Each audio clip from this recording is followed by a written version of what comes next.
انسان کی سوچ کو مفلوج کرتا ہے، انسان کی غیرت اور اس کی خودداری کو ختم کرتا ہے۔ اس لیے نشے کو اسلام میں حرام قرار دیا گیا ہے۔ بسم اللہ الرحمن الرحیم۔ آپ دیکھ رہے ہیں بخاری ولاگ۔ ناظرین، آج میں آپ کو بتاؤں گا کہ نشے کے مضر اثرات کیا ہیں۔ تو سر، جو نشے کے عادی لوگ ہوتے ہیں نا، ان کا سب سے ایک مسئلہ یہ ہوتا ہے کہ وہ بزدل ہو جاتے ہیں۔ جب وہ بزدل ہو جاتے ہیں تو وہ ہر کسی کی جو ہے دھمکی، جھاڑ، مار پیٹ کو برداشت کرتے ہیں۔ ان کی کوشش ہوتی ہے کہ کسی طریقے سے ہمیں نشہ ملے اور ہم اپنی لت کو پورا کریں، ٹھیک ہے۔ اور بزدل ہو جاتے ہیں۔ جیسے ہی وہ بزدل ہو جاتے ہیں تو پھر وہ تمام کام کرتے جاتے ہیں جو ہمارے معاشرے کے اندر مناسب نہیں ہوتے۔ اور دوسری بات یہ کہ نشہ پورا نہ ہونے کی صورت میں ان کی جو معاشی حالت ہوتی ہے وہ بڑی بدحالی کی طرف چلی جاتی ہے، جس کی وجہ سے وہ چوری چکاری اس طرح کی چیزیں شروع کر دیتے ہیں۔ بزدلی کی انتہا یہ ہوتی ہے، غیرت ختم ہونے کی انتہا یہ ہوتی ہے کہ انسان اتنا، آپ اسے کہہ لیں کہ اس کی غیرت کم ہو جاتی ہے کہ وہ بھیک کا برتن اٹھا کے بھیک مانگنا شروع کر دیتا ہے اپنے نشے کو پورا کرنے کے لیے۔ تو وہ گھر کے برتن بیچے گا، گھر کے اندر لڑائی کرے گا، ماں کے ساتھ مار پیٹ کرے گا، اگر وہ شادی شدہ ہے تو وہ اپنی بیوی کے ساتھ مار پیٹ کرے گا، اپنے بچوں کے ساتھ مار پیٹ کرے گا۔ اس ایک کے نشہ کرنے کی وجہ سے پوری فیملی اس کے ساتھ مصیبت میں مبتلا ہو جاتی ہے۔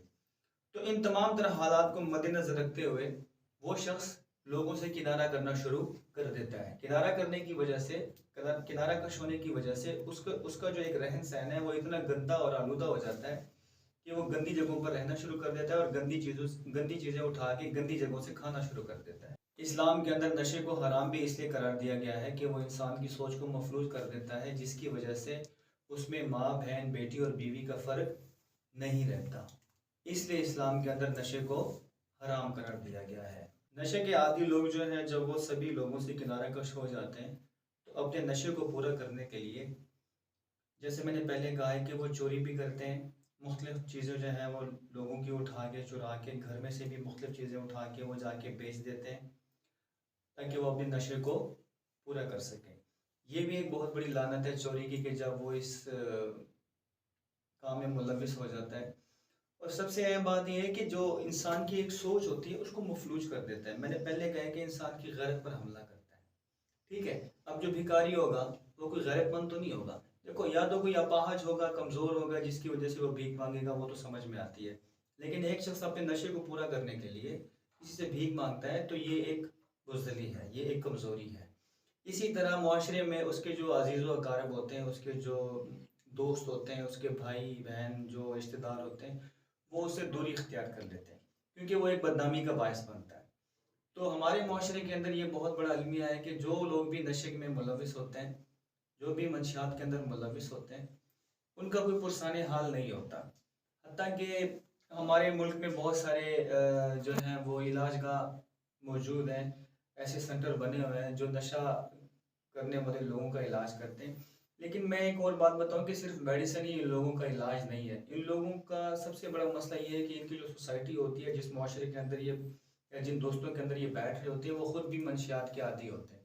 سب سے پہلے جو ان کا ایک سرکل ہوتا ہے اس کو توڑنا پڑے گا، اس سرکل میں سے ان کو نکالنا پڑے گا، پھر ان کی جو ہے ایک، آپ یوں کہہ لیں کہ کاؤنسلنگ کرنی پڑے گی، ان کی ذہن سازی کرنی پڑے گی تاکہ یہ اس چیز سے ہٹ کر ایک نارمل زندگی کی طرف گامزن ہو سکیں۔ بہت سارے منشیات کے لوگ جو نشہ کرتے ہیں، اپنے نشہ کو پورا کرنے کے لیے اپنے جسم کے اعضاء تک بیچنا شروع کر دیتے ہیں۔ اس میں سب سے بڑا جو ہے وہ اپنے گردے بیچنا شروع کر دیتے ہیں، اپنے بلڈ کو ڈونیٹ کرتے ہیں چند پیسوں کے لیے۔ بہت سارے ایسے ادارے جو ان کا بلڈ لے کے کم پیسوں میں اپنے پاس رکھ لیتے ہیں، پھر آگے وہ، جیسے کہ بلڈ بینک ہے، وہ ان کے بلڈ کو سٹور کر لیتے ہیں اور آگے جا کے وہ بیچنا شروع کر دیتے ہیں، اور یہ خوشی خوشی جو ہے اپنا بلڈ بیچتے ہیں تاکہ اپنے نشے کو پورا کر سکیں۔ مطلب دیکھیں کہ ایسے لوگوں کو اپنی صحت تک کا خیال نہیں ہوتا، اور ان کی گندگی اور ان کے پاؤں اور ان کے ہاتھ اور ان کے بال اتنے خراب ہوتے ہیں کہ ان کی جو توجہ ہوتی ہے صفائی کی طرف بالکل بھی نہیں ہوتی ہے، حالانکہ اسلام کے اندر صفائی جو ہے وہ نصف ایمان ہے۔ تو اگر آپ صاف ستھرے نہیں ہوں گے، آپ کی پراپر صفائی نہیں ہوگی، تو نماز سے تو ویسے آپ کی دوری ہو جائے گی، آپ اس حالت میں نماز ویسے بھی نہیں پڑھ سکتے۔ تو منشیات کے جتنے بھی عادی لوگ ہیں، تو میں ایک ہی بات کہنا چاہوں گا، میں پھر یہی بات کہنا چاہوں گا کہ میڈیسن کے ساتھ ساتھ ان کی ذہن سازی بہت ضروری ہے تاکہ ہم، یہ جو معاشرے کے اندر ایک بگاڑ آیا ہوا ہے، اس کو ہم